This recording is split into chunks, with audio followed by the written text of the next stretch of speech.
Welcome to Lead to Grow. To say you've promoted someone who was great at their job, but leading people is not quite clicking. As we know, Michael Jordan was much better on the court than he was as a coach. But have you held up the leadership mirror to yourself? And as we said in episode 1, people can be only as good as the person above them, rarely better. Great leadership, it's not about a role, it's about a responsibility. Now, Gallup's data shows that about 70% of the team's engagement, so most of it, is shaped by the direct manager. Leadership development doesn't start with the people below you, it starts with you. So there isn't just one right way to lead, but there is a wrong one. Can anyone become a great leader? All right, so to say you've promoted someone who was great at their job, but leading people is not quite clicking. The team's feeling a little bit uneasy, they're kind of trying, but something's a bit off. And you start wondering, is it them? Or did I kind of set them up wrong? That kind of awkward pause of a bit of disbelief is one that a lot of business owners face. The thing about it is you trusted this person, you saw potential, and now you're asking yourself one of the hardest questions. Do I keep going down this road? Do I develop them? Or do I kind of take a different path? So that is the question. So today on Lead to Grow, we're going to be exploring this question of, can anyone become a great leader? And if not, what do you do? If someone's not cut out for people leadership, where do you go? All right. So how does this start? Let's explore the origins of this challenge. In most businesses, there are two roles where people want to be promoted into. It's the sales role out on the road and into management. And people see them as they're the jobs with the money, the autonomy, the status. But it's a bit of a trap because we put people into those roles, we promote them because they were good at the previous job, right? And those previous job skills, it doesn't always translate. And so we kind of do it and think, surely that'll work out. But if you think about it, it's a different job. We kind of know it, but we go, hey, what do we do with them? They've earned this, and if I don't promote them, they might go the competition. But if all you have is people leadership in your business as the next step, you're going to be putting Michael Jordan on the bench. And as we know, Michael Jordan was much better on the court than he was as a coach. Sometimes it works, all right? So it's not always bad, and sometimes that works out. But in many cases, that person is stalling. It's kind of, they're in between.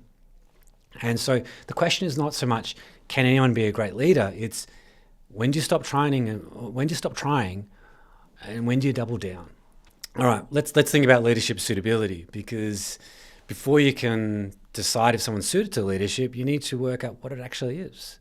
Now, for me, leadership is about others choosing to follow you, not because they have to, but because they want to. Let's add some tangibility to that, though. So we'll do so by looking at 3 respected frameworks. We've got one from SHL, one from Daniel Goleman, and from Gallup. So let's look at SHL. They look at 4 key functions. The first being visionary, just setting that vision, that strategic direction. Then sharing goals and translating them into actionable steps. Third is getting support, influencing, engaging others with those steps. And then the last one, of course, is delivering. So that results-focused accountability. Now, Daniel Goleman's 6 leadership styles aren't too different. It's a little bit of a different slant on it. He also talks about that visionary leader as being one style. He goes into coaching, so that's about developing people and helping them to connect to the organization's goals. His affiliative style is about relationships and building trust and those emotional bonds. And the last one, democratic, it's not about voting, it's about getting people on board and that sort of thing. Right, so those are the 4 styles that he says are the most effective. And finally, let's look at Gallup's research, where they looked at what is it that consistently great managers do? And they looked at 4 things. The first is to select for talent, not just experience. Second, define outcomes, not just the steps. Third is to leverage strengths, not just fix weaknesses. And finally, to find the right fit, not that next promotion. Now, Gallup's data shows that about 70% of the team's engagement, so most of it, is shaped by the direct manager. So if you think about across the framework, leadership has combinations of vision, influence, communication, and consistent action. So different models, same truth. It's multidimensional. But the challenge is not finding the perfect model. Right? There's loads of models out there. It's actually how do you apply it meaningfully in your business? So let's jump into the leadership mirror, which will help you to do this in a simple manner for a leader that you know of and just questions that you can ask yourself. So I've got 7 questions for you. You might want to grab a pen or just mentally take note. So think about that person that you're assessing. And are they more like A or like B? Okay, you ready? 7 questions. So number 1, are they A, strategic? They connect the team's work to the bigger picture, or they B, they're kind of stuck in the weeds, just doing it all for themselves. Number 2, are they A, they're intentional communicators, they explain the why, or are they B, they're just reactive talkers, they just kind of talk when there's a problem. Number 3, are they A, developers, they coach people to think for themselves, or are they B, delegators, they just hand out tasks and hope for the best. Number 4, are they A, builders of trust, they listen deeply, they involve others, or are they B, they're just enforcers of compliance and they make the decisions on their own. Number 5, are they A, they're focused and disciplined, they follow through on key priorities, or are they B, they're kind of all over the place, busy, drained, fighting fires. Number 6, are they self-aware, they seek feedback, they manage their impact, or are they B, they're just unaware, they let frustration seep into the room.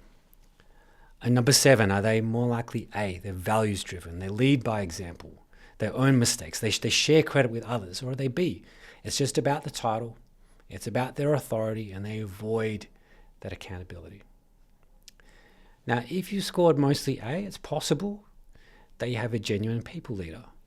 But if it's mostly B, possibly some work to do.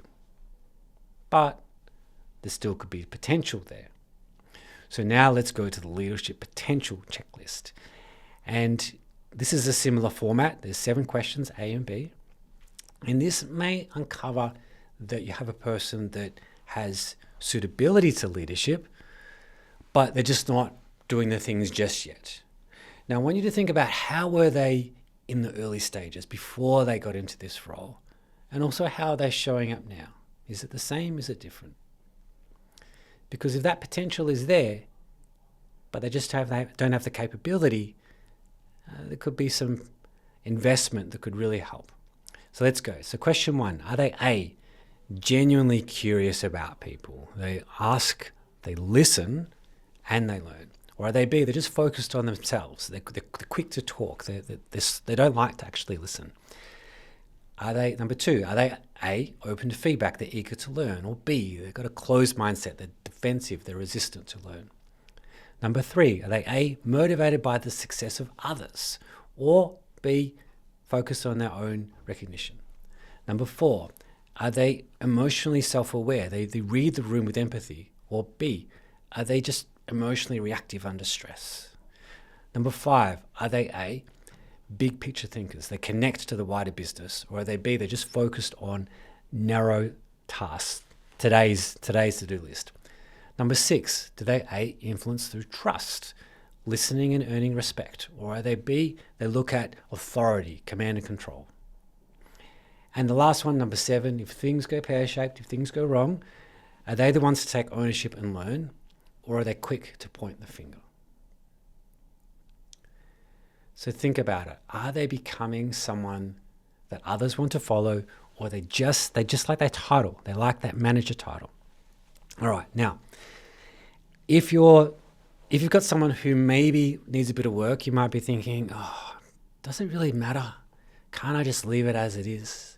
Does it make a difference? Now, the short answer is yes, it does. And the numbers are here to prove it. So let's go to Aon Hewitt's global research, which found that companies with highly engaged employees, it's mostly driven by leadership quality. So they achieve 50% higher shareholder return, 33% less turnover, They have 4 points higher on operating profit. And they go through one case study where in manufacturing they had 75% fewer defects. And Gallup, they remind us also 70% of engagement is determined by the manager. It's not magic.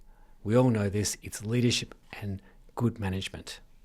So those leaders who coach, they communicate effectively, they build trust, they develop their teams, they're people who they want to perform well, they want to stay, they get better.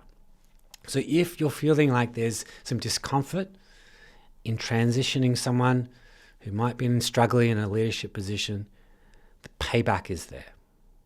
So if you've got someone who's struggling, you've got to ask yourself, is that truly who they are?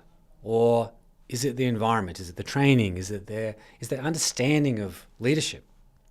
Because this is not just about deciding the next step. You're shaping their entire career.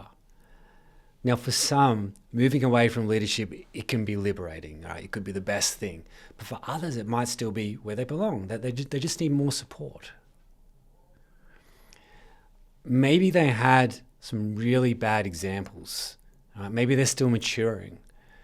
Maybe they've just been rewarded for being technically brilliant and haven't focused on people leadership. Or they could be in survivor mode. Or maybe they just don't know what great leadership looks like.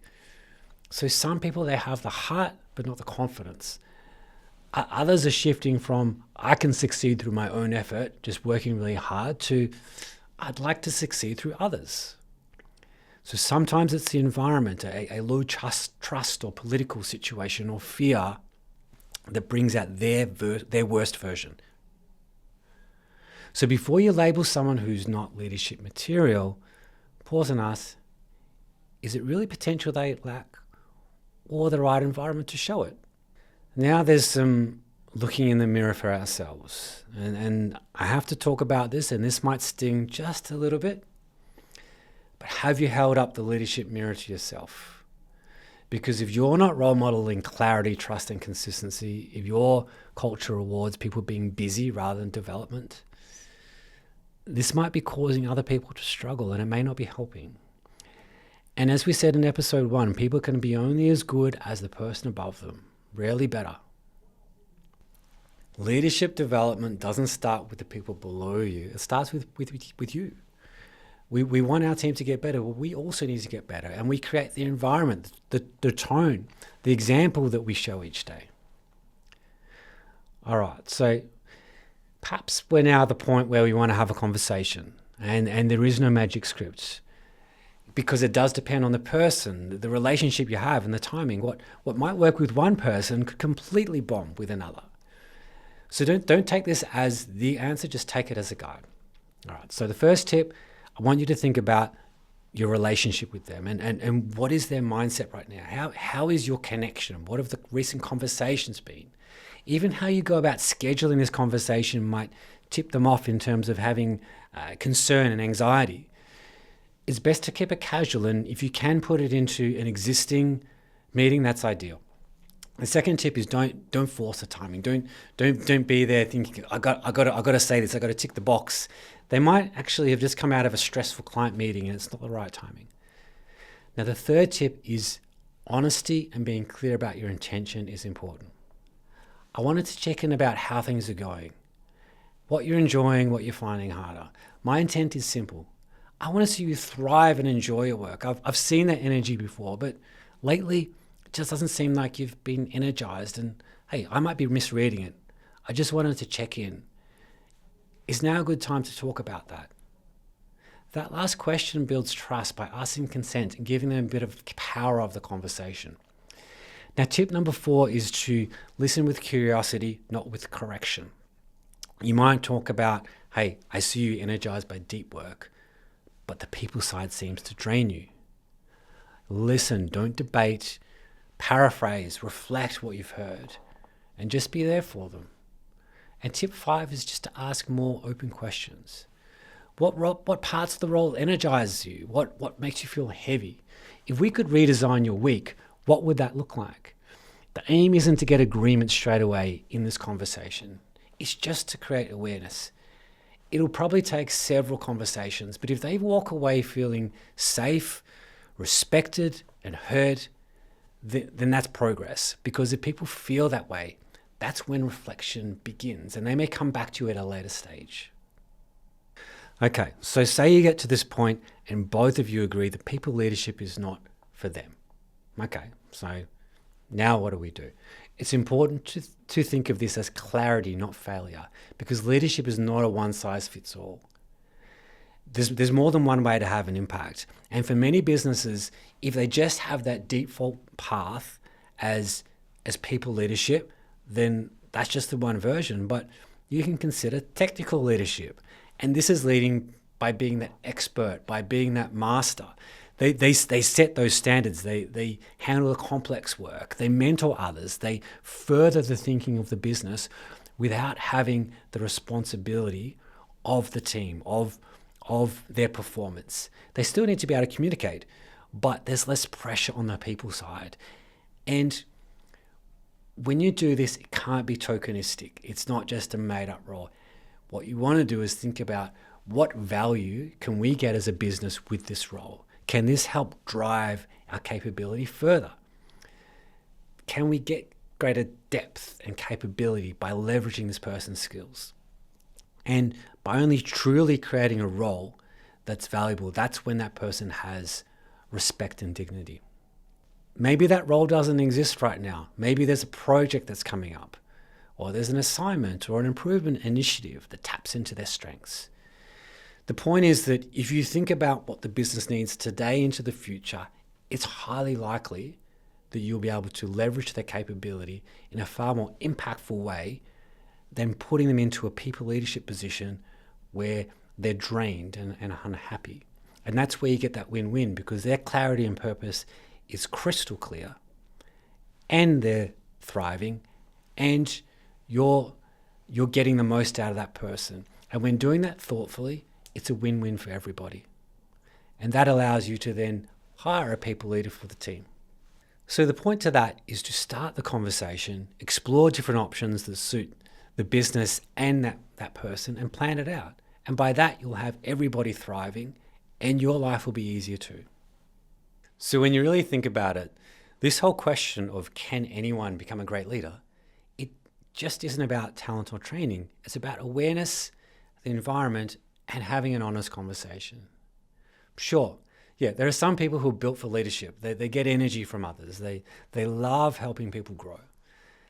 And they love just working on themselves and their leadership. Others, though, equally valuable to thrive in technical mastery, lifting standards, being that expert, sharing knowledge. So there isn't just one right way to lead, but there is a wrong one. And that's forcing someone down a path that just doesn't align with who they are and failing to create an environment for them to succeed. So if you've recognized someone struggling in a leadership role, don't see it as failure.